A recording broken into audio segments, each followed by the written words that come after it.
23 de junio de 1944. Océano Atlántico Medio, aproximadamente a 870 millas náuticas al oeste de las islas de Cabo Verde.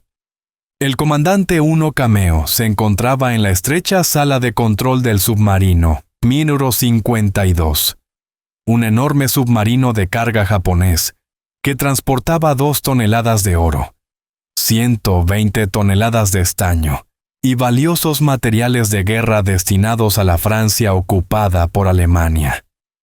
A través de su periscopio observaba cómo el submarino alemán U-530 se deslizaba en la oscuridad, tras completar la transferencia de equipos de radar y 2 técnicos alemanes. La operación había salido perfectamente.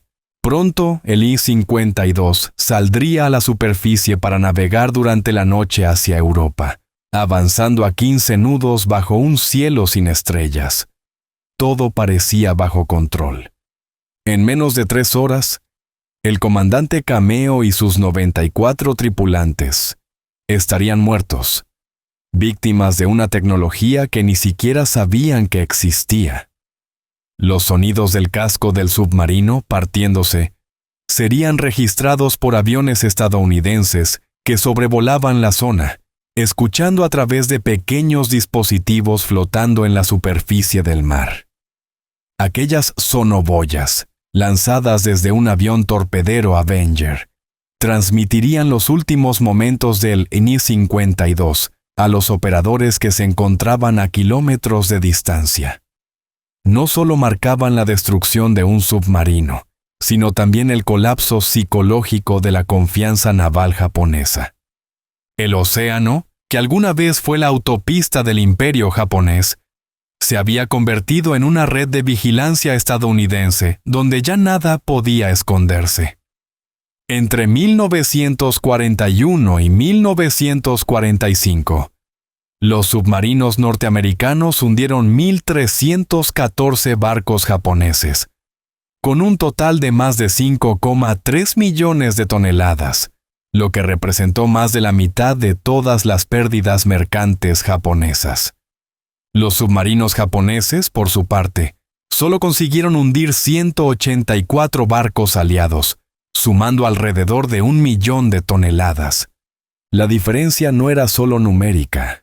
Representaba un contraste absoluto en la forma en que ambas naciones concebían la guerra submarina, la producción industrial y la innovación tecnológica. Mientras Japón construía los submarinos más grandes del mundo, capaces incluso de transportar aviones, Estados Unidos construía sistemas de sonar que podían detectarlos a kilómetros de distancia. Mientras los ingenieros japoneses creaban máquinas impresionantes, las fábricas estadounidenses producían sonoboyas, sonares FM, torpedos acústicos y radares a un ritmo que Japón no podía igualar. El cambio no se produjo de un día para otro, sino a través de miles de encuentros en los que los submarinistas japoneses comenzaron a darse cuenta de que eran cazados por fuerzas invisibles, seguidos por tecnologías que no comprendían, y eliminados sistemáticamente por una maquinaria industrial de una escala inconcebible. El teniente comandante Nukio Nambu, al mando del submarino Primevo 401, uno de los gigantescos portaaeronaves submarinos japoneses, diría más tarde a los interrogadores estadounidenses, tras su rendición en agosto de 1945, que comprendió que Japón había perdido la guerra no durante una batalla, sino al escuchar las transmisiones de radio estadounidenses. La eficiencia casual, la abundancia de recursos mencionados en cada comunicación rutinaria, el volumen de operaciones coordinadas a lo largo de miles de kilómetros de océano, todo mostraba un poder que Japón jamás podría igualar. Pero para miles de submarinistas japoneses, la comprensión llegó de forma mucho más directa y aterradora, durante enfrentamientos reales con la tecnología antisubmarina estadounidense. La historia de cómo las tripulaciones japonesas descubrieron la superioridad tecnológica americana no es una historia de batallas heroicas, sino de una revelación acumulativa, un choque tecnológico tan profundo que transformó a guerreros seguros de sí mismos en hombres conscientes de que su causa era ya desesperada, mucho antes de la rendición oficial del imperio. La fuerza submarina japonesa que entró en la Segunda Guerra Mundial en diciembre de 1941 era una de las mejores del mundo. Japón poseía cerca de 70 submarinos oceánicos, muchos de ellos de diseño revolucionario. Los de la clase I-400, los más grandes del mundo hasta la llegada de los submarinos nucleares en los años 60, medían más de 120 metros y desplazaban casi 6.000 toneladas sumergidos. Cada uno podía transportar 3 hidroaviones bombarderos Seiran, guardados en un hangar hermético, y lanzarlos mediante una catapulta. En teoría, podían atacar blancos tan lejanos como el Canal de Panamá o incluso Nueva York. Cada submarino Urini 400 tenía suficiente combustible para dar una vuelta y media al mundo sin reabastecerse, viajando más de 37.000 millas náuticas a 14 nudos. Su ingeniería era asombrosa. Sistemas de compensación especiales para maniobras en profundidad, cables de desmagnetización contra minas, radares de búsqueda aérea y recubrimientos diseñados para absorber los pulsos de sonar enemigos. Los submarinos de carga, como el IMO-52, eran igualmente impresionantes. Podían recorrer más de 20.000 millas náuticas, llevando materiales estratégicos entre Japón y sus aliados del eje. Mientras tanto, los submarinos de ataque rápido patrullaban el Pacífico con torpedos de largo alcance y una tripulación disciplinada y bien entrenada. Durante los primeros meses de la guerra, los submarinos japoneses participaron en Pearl Harbor, realizaron reconocimiento de posiciones enemigas y apoyaron operaciones navales. Su doctrina se centraba en proteger la flota japonesa y atacar barcos de guerra enemigos, no en destruir el comercio enemigo como hacían los submarinos estadounidenses. Esa decisión estratégica sería, con el tiempo, catastrófica. Mientras los submarinos japoneses cazaban portaaviones estadounidenses, los submarinos de Estados Unidos estaban destruyendo sistemáticamente la flota mercante japonesa, asfixiando la economía del país. Además, al operar siempre cerca de grandes formaciones navales, los japoneses se exponían constantemente a las tecnologías antisubmarinas más avanzadas. Las primeras menciones a las sonoboyas aparecieron en 1944, cuando la industria estadounidense ya había perfeccionado el dispositivo. Eran instrumentos simples, pequeños cilindros con sonar y batería que, lanzados desde aviones, flotaban en la superficie del mar, escuchaban los ruidos submarinos y transmitían los sonidos por radio. Desarrolladas inicialmente por los británicos bajo el nombre clave High-T, fueron adoptadas y mejoradas rápidamente por Estados Unidos. Su impacto fue revolucionario. Hasta entonces, un avión que cazaba submarinos solo podía detectarlos cuando estaban en la superficie. Una vez que el submarino se sumergía, desaparecía del radar y se volvía invisible. Las sonoboyas cambiaron todo. Un avión podía lanzar un patrón de boyas, moradas, naranjas, azules, rojas y amarillas, creando una cuadrícula de escucha submarina. El operador del avión podía oír cada una, identificar hélices, motores o movimientos y triangular la posición exacta del objetivo. El 23 de junio de 1944, el comandante Jesse D. Taylor, al mando de un torpedero Avenger del portaaviones de escolta USS Bogue, detectó en su radar al I-52 mientras navegaba en superficie. Taylor lanzó bengalas que iluminaron al gigantesco submarino japonés, y de inmediato atacó con bombas de profundidad. El I-52 realizó una inmersión de emergencia. Las explosiones sacudieron el agua, pero no lo alcanzaron directamente. Entonces Taylor liberó una sonoboya morada. En cuestión de segundos, el operador de radio del avión escuchó los inconfundibles sonidos de las hélices del I-52 transmitidos desde el mar. Taylor siguió sus movimientos bajo el agua, predijo sus maniobras y preparó el golpe final. Lanzó una mina Mark 24, un torpedo acústico con el nombre en clave Fido, que siguió el ruido del submarino hasta impactar de lleno. Los micrófonos de la sonoboya lo registraron todo: la explosión, el crujir del metal, el casco partiéndose. Los tripulantes del avión escucharon un sonido que describieron como el aplastamiento de una lata gigante. El I-52 se hundió lentamente hasta reposar en el fondo del océano, a más de 5,000 metros de profundidad, llevándose consigo al comandante Cameo, sus 94 tripulantes, 14 pasajeros y los 2 técnicos alemanes. Las grabaciones sobrevivieron, conservadas en los archivos nacionales de Estados Unidos, enrolladas en finos carretes metálicos marcados como Gordon Wire, número 1 y número 2. A través de ellas, quedó registrada la muerte de un submarino cuyo enemigo fue una tecnología que jamás llegó a comprender. El hundimiento del I-52 demostró capacidades que atemorizaron profundamente a los submarinistas japoneses cuando las noticias comenzaron a circular a través de los canales de inteligencia.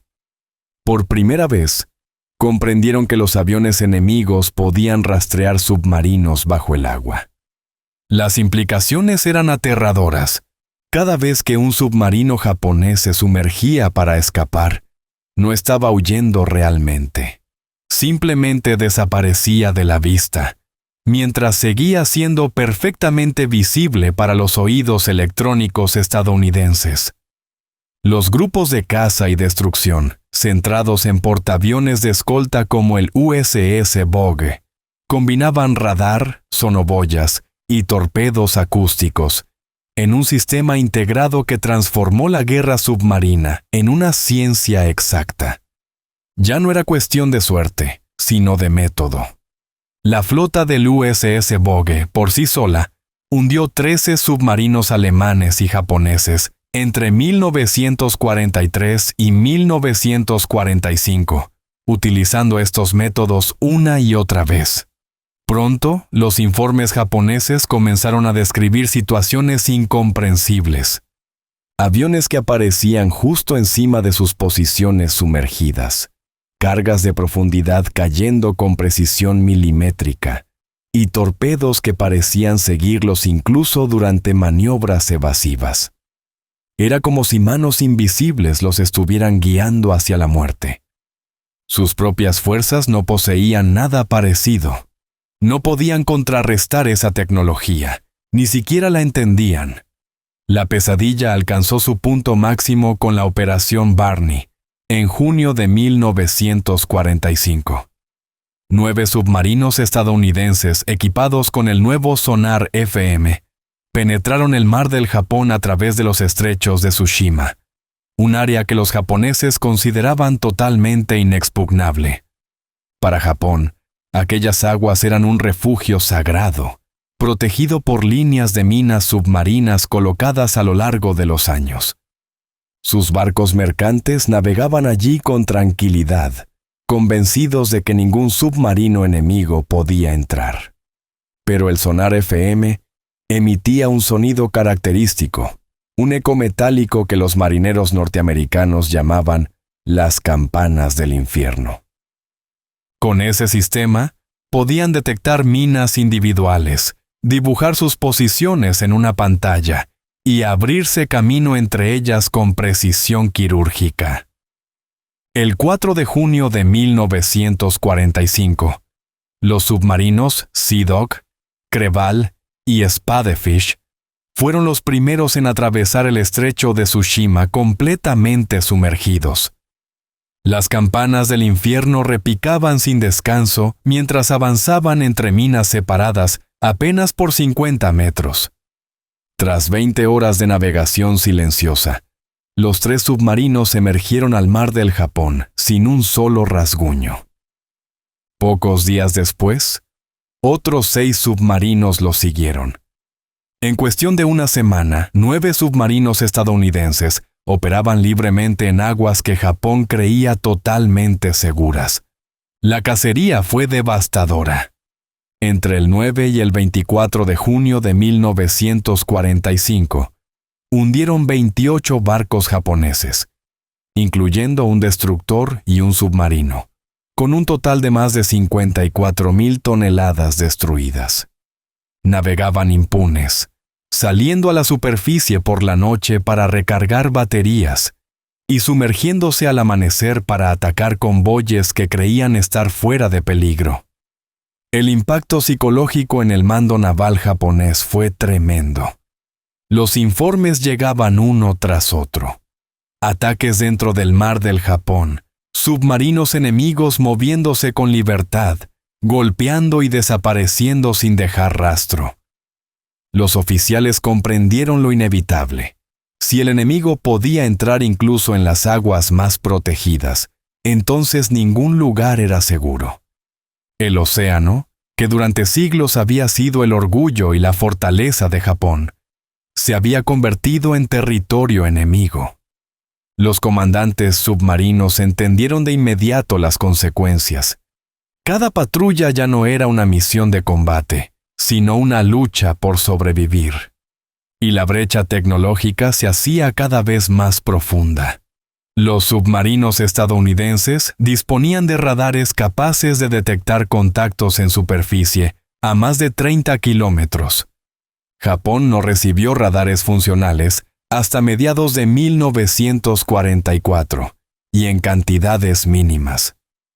Esto significaba que los norteamericanos podían ver primero, seguir primero y atacar primero. Podían planificar emboscadas sin ser detectados, aprovechando información obtenida no solo por sus sensores, sino también por una ventaja invisible: la inteligencia de código ultra, que descifraba las comunicaciones navales japonesas. Los estadounidenses sabían dónde estaban los submarinos japoneses, hacia dónde se dirigían e incluso qué órdenes habían recibido.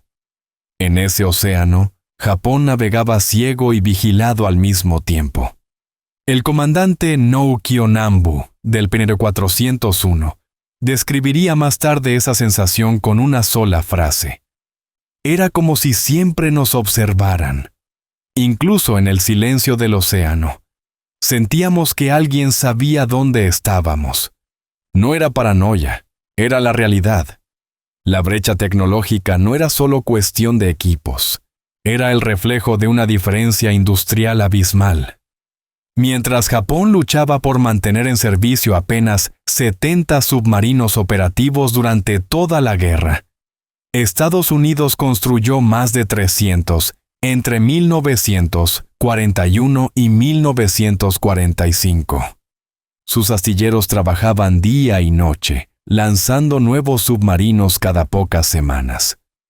En California, el Mare Island Naval Shipyard; en Connecticut, la Electric Boat Company; y en New Hampshire, el Portsmouth Naval Shipyard funcionaban sin descanso, con una eficiencia que los japoneses consideraban imposible.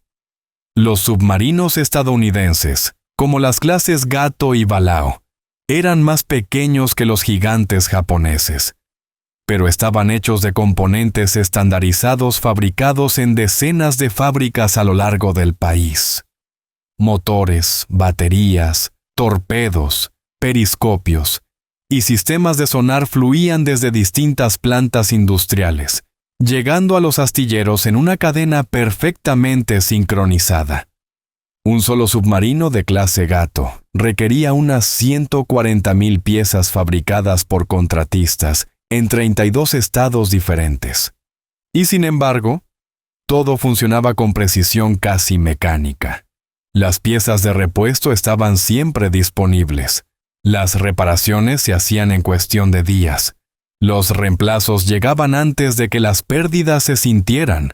Japón, en cambio, sufría escasez crónica de materiales, retrasos interminables y una red logística colapsada.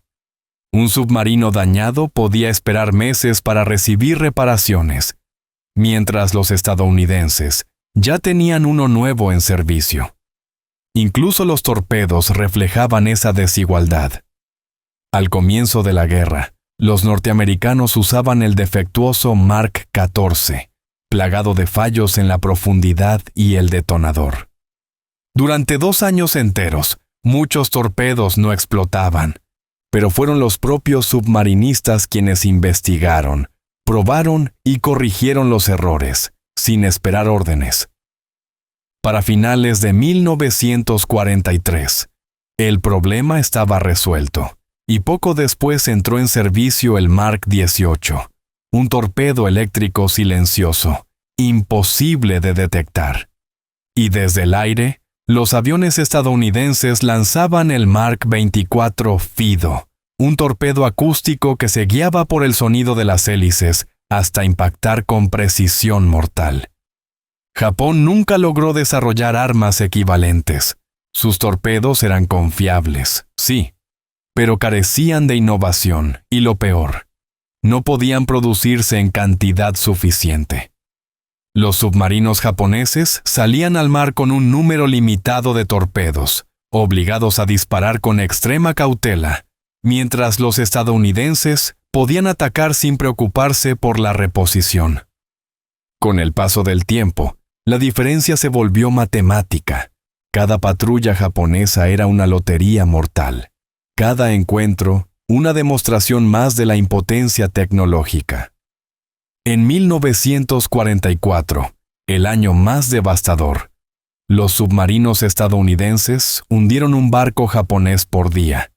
Solo en ese año, 492 buques mercantes, más de 2,3 millones de toneladas, desaparecieron bajo las aguas.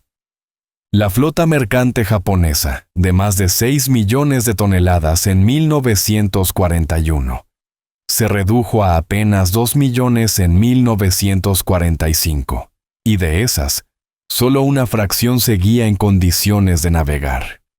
Japón estaba siendo estrangulado lentamente por el mar. El arroz del sudeste asiático no llegaba a las ciudades.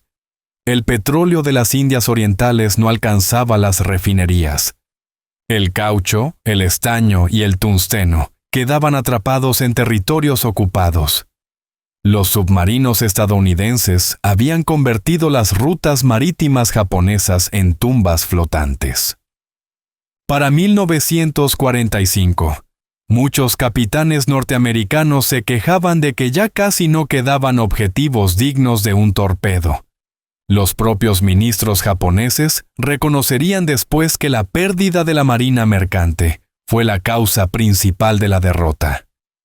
Admitieron que los submarinos estadounidenses habían contribuido más a la victoria que cualquier otro sistema de armas.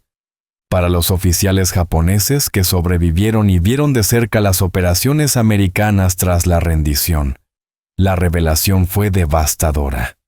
El capitán Arizumi, creador del programa de los submarinos Mira 400 y uno de los oficiales más experimentados de Japón, eligió suicidarse a bordo del Primera 400, uno antes que rendirse.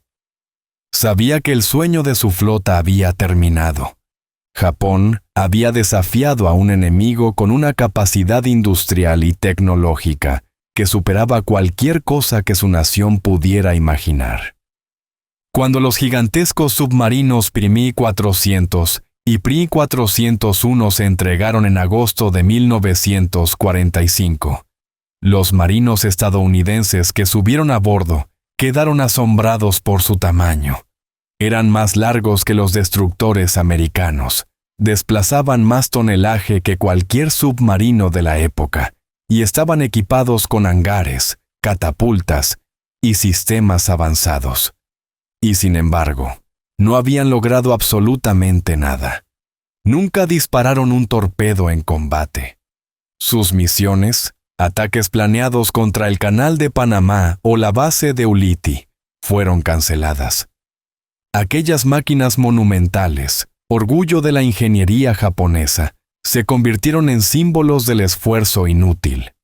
El enemigo había construido no solo mejores barcos, sino una forma completamente nueva de dominar el mar, mediante la tecnología.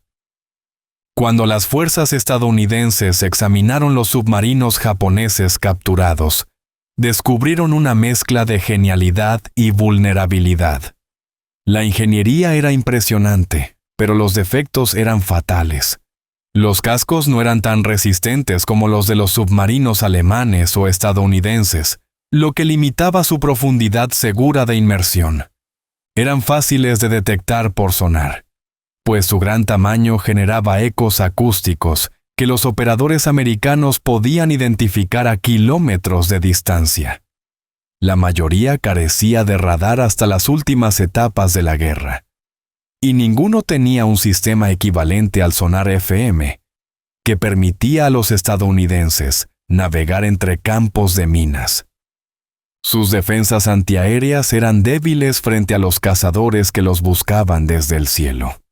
Lo más crítico, sin embargo, era la ausencia de un sistema de control de tiro automatizado.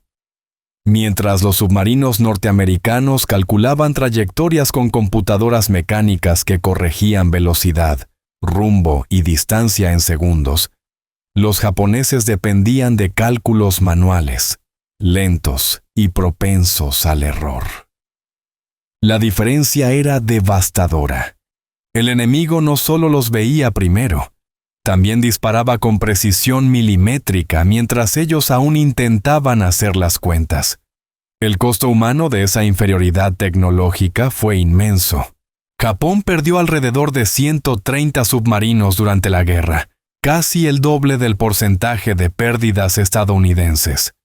De los 70 que poseía en 1941, la mayoría fue destruida por las mismas tecnologías que tanto temían: el sonar, el radar, los torpedos acústicos y los grupos cazadores. Casi 10.000 submarinistas japoneses murieron, una tasa de mortalidad superior al 70%. Lo que comenzó como un servicio prestigioso terminó siendo una sentencia de muerte. Las familias despedían a sus hijos, sabiendo que probablemente no regresarían. La fuerza submarina japonesa, que había entrado en la guerra con orgullo y confianza, terminó rota y desmoralizada, aniquilada por una tecnología que nunca logró igualar. Después de la rendición, los sobrevivientes tuvieron la oportunidad de ver con sus propios ojos el poder de su enemigo. Fueron llevados a bordo de submarinos estadounidenses y vieron un mundo que parecía de otro siglo. El teniente comandante Naokio Nambu, al rendir el Preni 401, fue invitado a recorrer el submarino estadounidense USS Segundo, guiado por el comandante Stephen L. Johnson. Allí, Nambu observó el radar, los sistemas de sonar, las computadoras de tiro y los mecanismos de carga de torpedos. Todo funcionaba a la perfección, nada fallaba, nada parecía improvisado. Johnson y su tripulación habían sobrevivido a 9 patrullas de guerra, habían hundido buques japoneses y esperaban volver a casa vivos. Los japoneses nunca tuvieron esa seguridad. Sabían que cada salida al mar podía ser la última. Nambu lo resumió con una sinceridad escalofriante ante sus interrogadores. Entendí que Japón había perdido la guerra no cuando escuché sobre Hiroshima, sino meses antes, al oír las transmisiones de radio estadounidenses. Había una eficiencia tan natural, tanta abundancia de recursos, que comprendí que no teníamos ninguna posibilidad. Durante los meses posteriores a la rendición, los submarinistas japoneses fueron llevados a bases estadounidenses en Japón, como Kuri, Sasebo y la bahía de Tokio, donde los submarinos capturados fueron estudiados detalladamente. El 2 de septiembre de 1945, durante la ceremonia de rendición a bordo del USS Missouri, el vicealmirante Charles A. Lockwood, comandante de la Fuerza Submarina del Pacífico, ordenó izar su bandera sobre los submarinos japoneses Prima 400 y Bri 401. El mensaje era claro. Las máquinas que crearon para dominar el mar ahora sirven para simbolizar su derrota. Más tarde, ambos submarinos fueron trasladados a Hawái para su estudio. Los ingenieros estadounidenses los desmontaron pieza por pieza, fotografiaron cada sistema, midieron cada detalle. Admiraron algunos aspectos de la ingeniería japonesa, pero no se sintieron intimidados. Habían vencido no por valentía superior, sino por una tecnología respaldada por una industria colosal. El golpe final llegó cuando, en 1946, los submarinos Primo 400 y Prino 401 fueron hundidos deliberadamente frente a las costas de Hawái. Estados Unidos no quiso que la Unión Soviética examinara su tecnología, así que decidió destruirlos. Para los antiguos submarinistas japoneses, aquello fue el símbolo definitivo. Sus naves más avanzadas, los orgullos de su flota, fueron reducidas a blancos de práctica. El océano que una vez creyeron suyo, ya pertenecía a otro poder. Las lecciones aprendidas por los submarinistas japoneses se extendieron por todo el país en los años posteriores a la guerra. Los supervivientes regresaron a casa con el peso del fracaso, pero también con una comprensión profunda.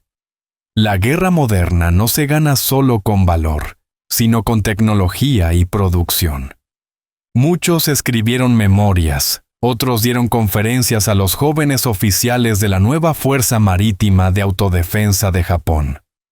Todos coincidían en lo mismo: la inferioridad tecnológica, la debilidad industrial y el mal uso estratégico habían condenado a los submarinos japoneses desde el principio. Ninguna cantidad de coraje o disciplina podía compensar esa desventaja. Los submarinos estadounidenses operaban con ventajas tecnológicas en cada nivel: detección, control de fuego, comunicación, navegación y logística. Por muy bien diseñadas o manejadas que estuvieran sus naves, los japoneses luchaban en condiciones de desventaja permanente. Aquellos hombres que sobrevivieron a la derrota llevaron esas lecciones al Japón de la posguerra. Su influencia se sintió en la reconstrucción industrial, en la cultura del trabajo y en la nueva mentalidad tecnológica del país. Durante las décadas de 1950 y 1960, Japón vivió un milagro económico basado en esas mismas lecciones. Las nuevas industrias se enfocaron no en tamaño o poderío, sino en precisión, fiabilidad y excelencia tecnológica. Compañías como Sony, Toyota y Honda tomaron el relevo, construyendo productos más pequeños, eficientes y confiables. Justo lo contrario de los enormes submarinos que alguna vez simbolizaron el orgullo nacional. Varios antiguos oficiales de la Marina, incluidos veteranos de submarinos, se unieron a esas empresas, llevando consigo la filosofía que habían aprendido a través de la derrota. La calidad y la innovación son nuestras armas ahora. Con el tiempo, Japón volvió a construir submarinos, esta vez como aliado de los Estados Unidos. En los años 60 y 70, la nueva Fuerza Marítima japonesa incorporó tecnología americana, entrenó con instructores estadounidenses y aplicó tácticas modernas. Los antiguos enemigos se convirtieron en socios, unidos por la misma convicción. La superioridad tecnológica decide el destino de las naciones. Para los submarinistas veteranos, aquello fue un cierre simbólico. Habían aprendido, a través del sufrimiento, la importancia de dominar la ciencia y la industria. Y en cierto modo, ese conocimiento los redimió. Las grabaciones del hundimiento del primer E-52, conservadas en los archivos estadounidenses, siguen siendo un testimonio del nacimiento de una nueva era. Años más tarde, científicos de la Universidad Johns Hopkins analizarían esas viejas cintas y confirmarían que un torpedo acústico, guiado por las sonoboyas, había destruido el submarino con precisión total. La tecnología que mató al comandante Kameo y a sus hombres en 1944 representaba capacidades que Japón jamás alcanzó durante la guerra. Aquella tecnología, perfeccionada y mejorada, se convirtió en la base de la guerra submarina moderna. El sonar, el radar y los torpedos acústicos continúan siendo pilares de las marinas de todo el mundo. Y aunque hoy sus versiones son infinitamente más sofisticadas, la lección esencial no ha cambiado. La superioridad tecnológica, respaldada por la capacidad industrial, determina el resultado de toda guerra. Los submarinistas japoneses aprendieron esa verdad en carne propia. La llevaron consigo a la reconstrucción de su país, y sus experiencias moldearon el futuro de una nación que resurgió de las ruinas para convertirse en una potencia tecnológica. El océano, que una vez creyeron suyo, nunca lo fue realmente. Solo pertenecía a quien poseía la ciencia y la industria para dominarlo. Esa lección, aprendida entre 1941 y 1945 en las oscuras profundidades del Pacífico, sigue siendo válida hoy. Porque en la guerra y en la historia, el poder pertenece a quienes dominan la tecnología.